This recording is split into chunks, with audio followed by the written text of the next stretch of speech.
Hey guys, it's Lita. Thank you guys so much for watching A Sober Truth.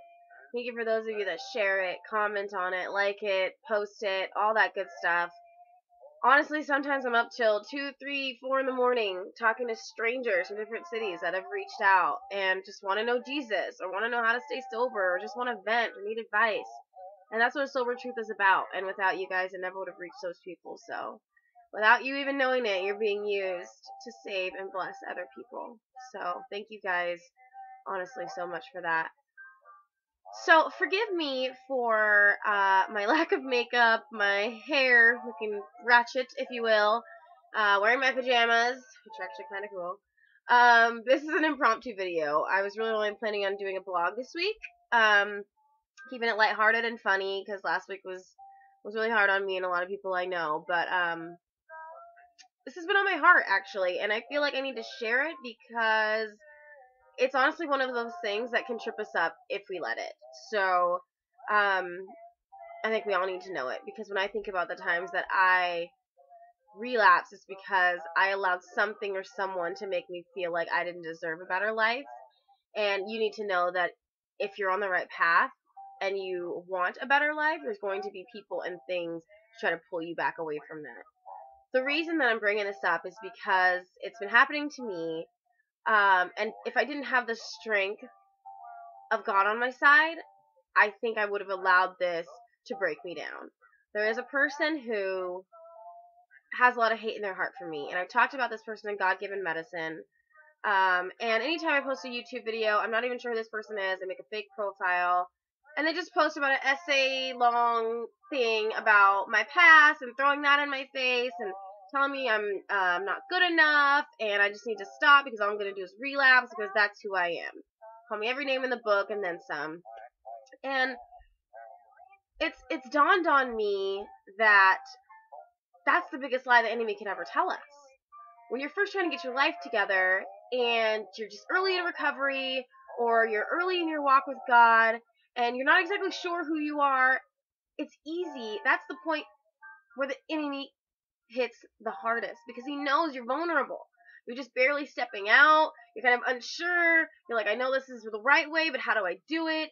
And so the enemy throws something at you, whether it's a weakness, a craving, a person who's going to insult you, your past coming up out of nowhere, your family who says, I don't trust you, don't believe you, you're never going to change.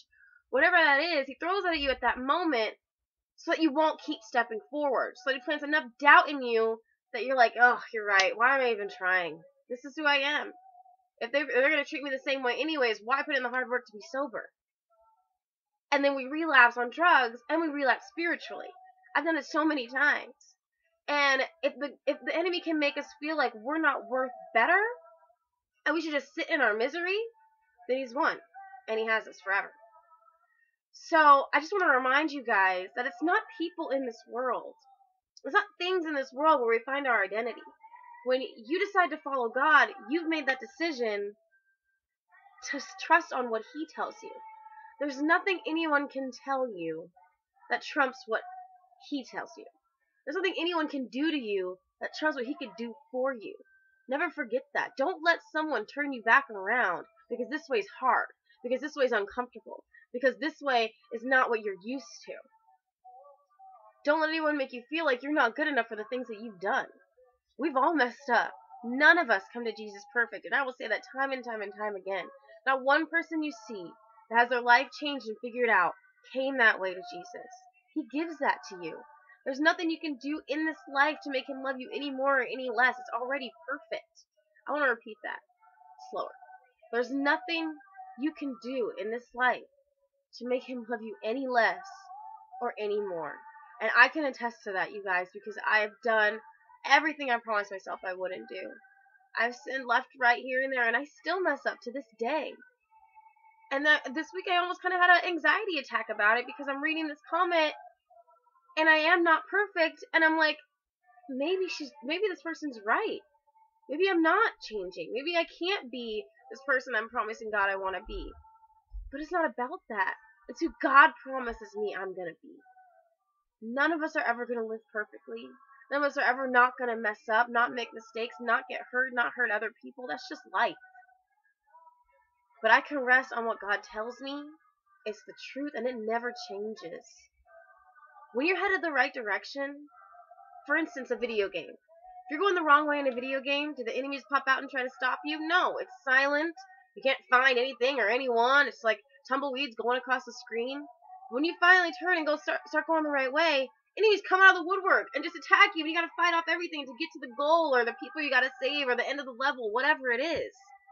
That's how you know you're going the right way. So when there's someone out there trying to pull you down back in the misery that they're in or back in the misery that you were, you must be on the up and up. And I'm proud of you, boo-boo. So, no matter what anyone says, rest on what God says. And remember where you came from in a different way. Don't remember it in a way that that's where you belong. Remember it in a way that you're grateful that God pulled you out of it. Because that's going to keep us living for Him. That's going to keep us humble. That's going to keep us compassionate for other people. And I promise you, that's going to keep me sober. Good night, you guys.